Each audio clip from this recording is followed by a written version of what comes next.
Hello, everyone. Welcome back to English&Inspire. I'm Ava. And I'm Leo. Congratulations on completing day 12. Today is day 13 of our 30 days English speaking challenge. Today, we're going to learn useful English conversations that you can use at a pharmacy. Yeah, and this is such an important topic because, normally when we talk about using English for running errands, it's a pretty simple transaction. Right, like buying coffee. Exactly. You point at a coffee, hand over some cash, say thanks, and leave. But stepping into a pharmacy completely shifts that dynamic. Oh, for sure. It's not just a basic transaction anymore. No, not at all. It's high-stakes communication. I mean, we're talking about your health and your safety here. Which is exactly why we're doing this deep dive today. We really want to equip you with the practical vocabulary you need and also look at the mechanics of medical English. Yeah, like how to describe your symptoms accurately. Right, and we'll get into the hidden economics of the medicine you're buying, why the vocabulary changes depending on which English-speaking country you're in, and, how to decode those incredibly dense medical labels so you stay safe. Which is so crucial. And that whole journey, really, it starts before the pharmacist even hands you a box. Yeah. It starts with your ability to do a little bit of detective work. Yeah. Because before anyone can give you the right medicine, you have to articulate exactly what is wrong. I always look at it kind of like taking a car to a mechanic. Oh, that's a good analogy. Right, because if you walk into a garage and just tell them, hey, my car's making a funny noise, they're going to look at you and just sigh. Yeah, they have absolutely nothing to go on. Exactly. They realize they have hours of diagnostic work ahead of them. You can't face a problem if you don't give specific clues. You really need to be a detective of your own body. Which is where your choice of English adjectives becomes super critical. Saying, I have a cough is a start, but it's a massive umbrella from a medical perspective. But if you add a descriptive word, it changes the pharmacist's entire mental flowchart. Like what kind of words? Well, telling them you have a dry cough, for instance, that immediately suggests an allergy or an irritation in the throat. Oh, I see. But if you say you have a wet cough or a runny nose, that points them straight toward a respiratory infection or some kind of virus. So those adjectives basically just rule out the wrong treatments instantly. Exactly. And along with those adjectives, you also have to provide a time frame and, a level of intensity. Right. So instead of just saying you feel sick, walking up and saying, I've had a sore throat and a dry cough for 3 days. Yes. That gives them a timeline. It helps them figure out if a condition is acute or lingering. Or like distinguishing between just a normal headache and severe migraines. Right. The pharmacist is actively using those specific words, mild, severe, 3 days, 2 weeks, to triage your situation. They have to decide if they can actually help you there or if they need to send you straight to a hospital. Wow, so the words you choose really do matter. They do. And it also requires upfront transparency about existing conditions. You really need to have phrases ready like, I'm allergic to sulfa drugs, or I have asthma. Right. You should mention that the moment you start discussing treatments. Absolutely, because that immediately eliminates whole categories of dangerous medication from their recommendations. Now, while you're being this clinical detective at the counter, you're inevitably going to hear some native health idioms. Oh, yeah. English speakers use colloquial phrases constantly to describe their health. And they rarely make sense if you try to translate them literally. No, they don't. But they add so much color to the language. Like, let's say you just have a slight cold. A native speaker usually won't say, I am mildly ill. Right, they'll say they're feeling under the weather. Exactly. It evokes this whole idea of being dragged down by the elements. Or if someone is just intensely nauseous, you might hear that they look green around the gills. I love that one. It's such a vivid, slightly gross image. It really is. It comes from looking at a sick fish losing its color. But it perfectly captures that specific awful feeling of wanting to throw up. It really does. Right. On the flip side, if someone is in shock or severely ill, and all the blood is just rushed away from their skin, we say they are pale as a ghost. Fortunately, there are idioms for recovery, too. When you're getting better, you're on the mend. Right. And when you are fully recovered, you're back on your feet. And then when you reach absolute peak physical condition, you are fit as a fiddle. Which is, admittedly, a very strange comparison when you pause and think about it. I mean, fiddles are wooden instruments. They don't exactly have immune systems. True. But the origins of that phrase actually trace back to the word fit, just meaning suitable or well-suited for a purpose. Oh, like a well-tuned instrument. Exactly. And Over time, it just morphed into our modern understanding of physical fitness. Well, whether you are green around the gills or feeling under the weather, once you successfully communicate those symptoms to the pharmacist, they're going to guide you down one of two paths. Right. It's either over-the-counter medications or prescription medications. Let's look at the over-the-counter or OTC path first. Okay, so these are the medications you can just pull straight off the shelf. You purchase them without needing a doctor's authorization. Right, you might just walk up to the counter and ask, do you have an over-the-counter option for this? Exactly. But when you're standing in that OTC aisle, you're instantly faced with a choice. You've got the flashy brand name box, and right next to it is the generic brand. And the natural question to ask the pharmacist is there a generic version of this? But I actually want to pause here and ask the question that I think everyone is secretly thinking. What's that? I mean, human nature tells us that if something is significantly cheaper, and sometimes we're talking 80% cheaper, there just has to be a catch. Right. So are generic medicines actually lower quality? It is a totally rational suspicion. I mean, we are completely conditioned to believe that you get what you pay for in life. But the reality of pharmacology works differently. Generic medicines are not lower quality.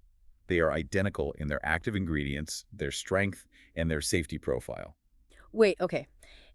If they are completely identical in quality and effectiveness, how is it legally or economically possible for them to cost a fraction of the price? It basically all comes down to patent law and research costs. Okay, how so? Well, when a pharmaceutical company invents a new drug, they spend billions of dollars on clinical trials, the development, and this massive marketing campaign. Right, it's a huge investment. To allow them to recoup that investment, the government grants them a patent. It's essentially a monopoly for a set number of years. During that time, nobody else can sell it, so they charge a massive premium. Ah, I see. So you're basically paying for the research and, like, the Super Bowl commercials, not necessarily the chemical itself. Precisely. Once that patent expires, any approved manufacturer can produce the exact same chemical compound. And they don't have to pay for the initial research. Exactly. And they definitely don't run expensive TV ads. They literally just manufacture the pill. So when you buy generic, you're just paying for the medicine, not the marketing. That is a massive relief, and it really makes asking for a generic a brilliant move for your wallet. It really is. Now, the second path is the prescription path, and this one obviously requires a doctor's authorization. Yes, and the vocabulary shifts slightly here. You don't just ask to buy it. You say, I'd like to have this prescription filled. And if you run out of a daily medication you've been taking, then you would ask, can I get a refill? Okay, that makes sense.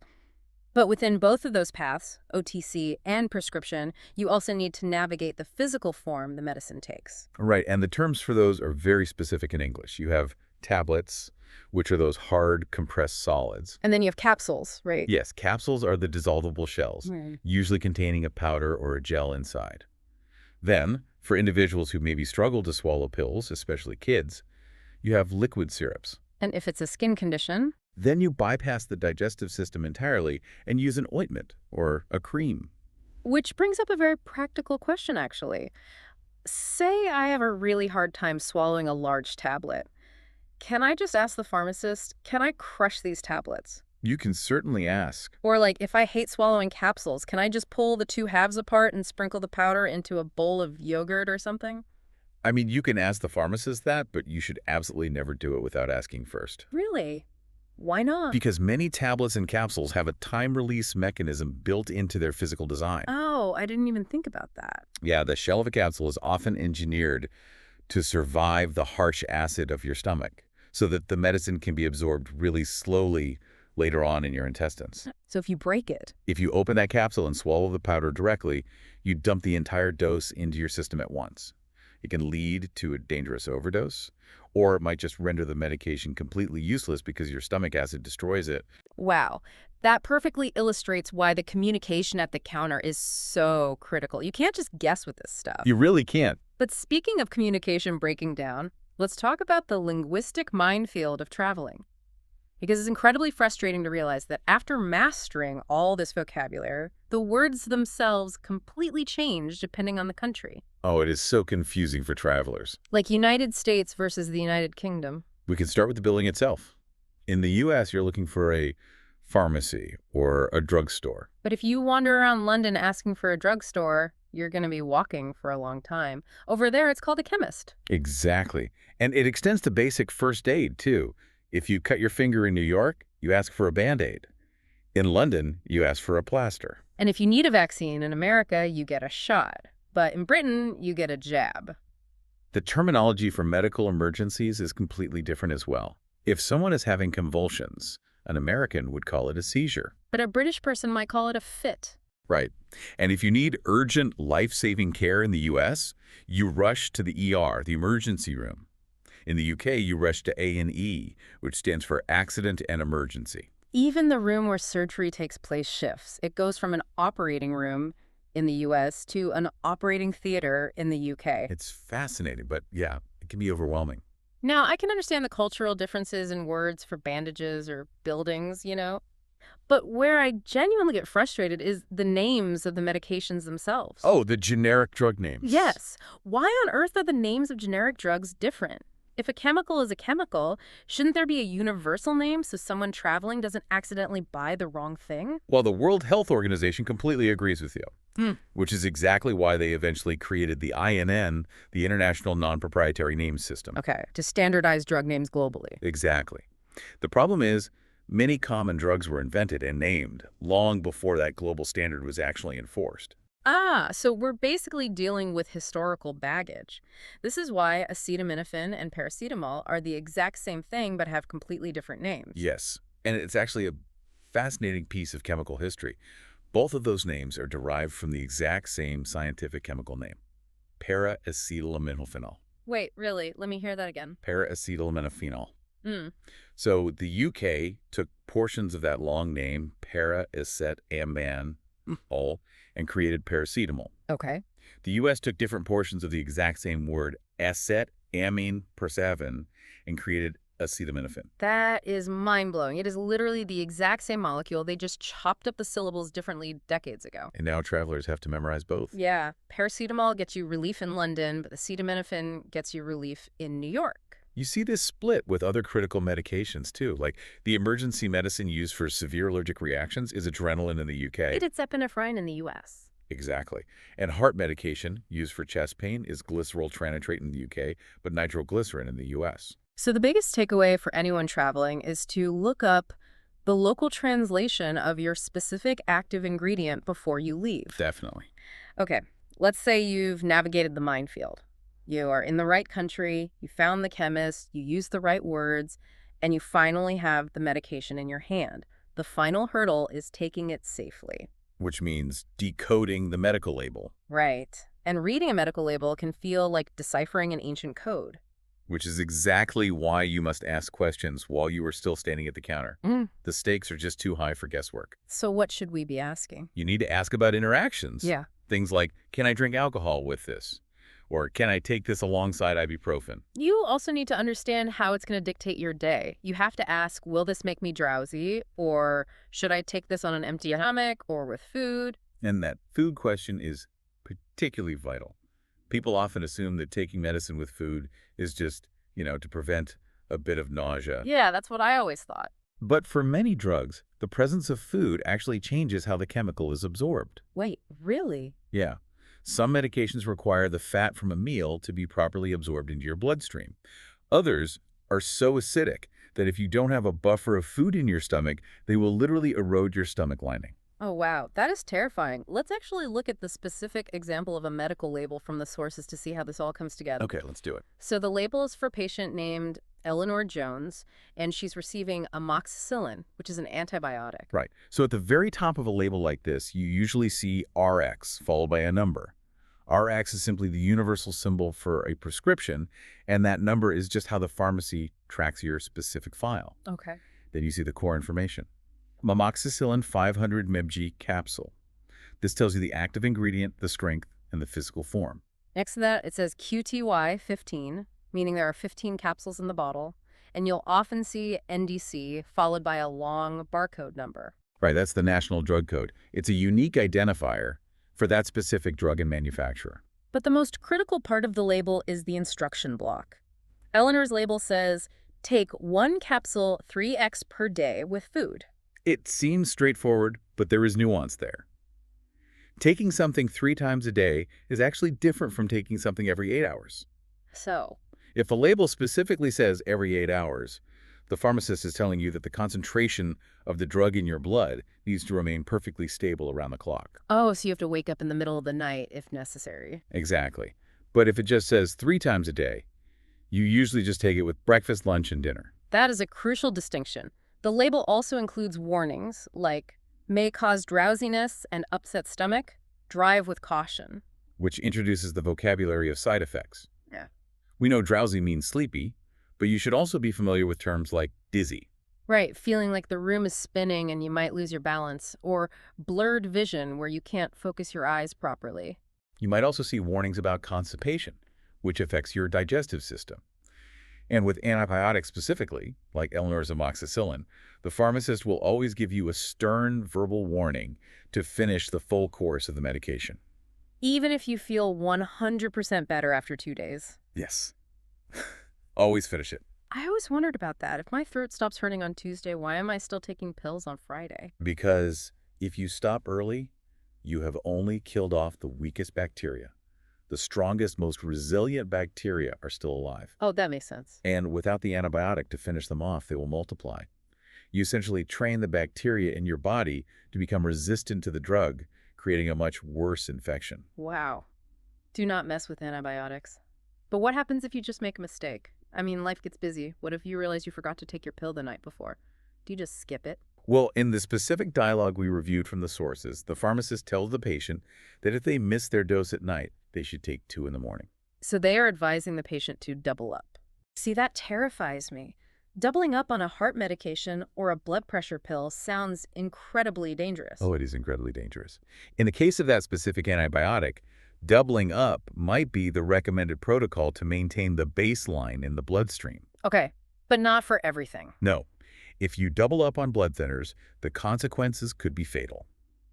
The overarching rule here is that you can never, ever extrapolate instructions from one medication to another. Right, you can't just guess based on past experience. Never. Before you leave the pharmacy, you must ask the question, what if I miss a dose? Ask them while they are standing right in front of you. Never go home and guess. You really have to advocate for your own safety by using the vocabulary we've covered today. Speaking up is the best preventative medicine you have. Let's take a breath and look back at the ground we've covered in this deep dive. We've covered a lot. We started with the detective work of describing symptoms using specific adjectives, time frames, and intensity to help the pharmacist triage your needs. We explored the economic realities of generic versus brand name drugs in the OTC aisle. We navigated the UK versus US terminology too, understanding the historical chemical reasons why paracetamol and acetaminophen are completely different names for the exact same relief. And we broke down the dense code of medical labels, highlighting why instructions like taking medication with food or finishing an entire antibiotic course are rooted in serious biology, not just suggestions. You are now equipped with the precision required to handle a pharmacy visit in English with confidence. It is a lot of vocabulary, but the more you practice these specific phrases, the more natural they will become. Absolutely. As we wrap up today's deep dive, I want to leave you with a thought that connects back to those health idioms we laughed about earlier, phrases like under the weather or fit as a fiddle. We all know the old saying, you are what you eat. But considering the immense power of the medical vocabulary we just explored, I want you to consider your language diet. Your language diet. Unpack that for a second. Think about the specific English words you choose to articulate your pain and your healing. Could they actually shape how you perceive your own physical resilience? Oh, that's interesting. Right. If you catch a minor cold and constantly describe yourself as having one foot in the grave, does that linguistic exaggeration actually increase your stress and make you feel physically worse? There is a deep psychological connection there. The words we choose don't just describe our reality, they actually help construct it. Exactly. Conversely, if you actively focus on the vocabulary of recovery, telling yourself and others that you are on the mend and will soon be back on your feet, does that positive forward-looking framing actually aid your immune system by reducing stress? It is a fascinating question about how language intertwines with biology.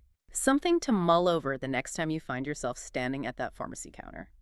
Thank you so much for joining us on this deep dive. Keep up the amazing work with your 30-day English challenge. You are doing fantastic. Keep showing up and keep practicing. And remember, your health isn't a simple transaction. It is a complex, ongoing conversation. Make sure you have the vocabulary to speak up. Catch you next time.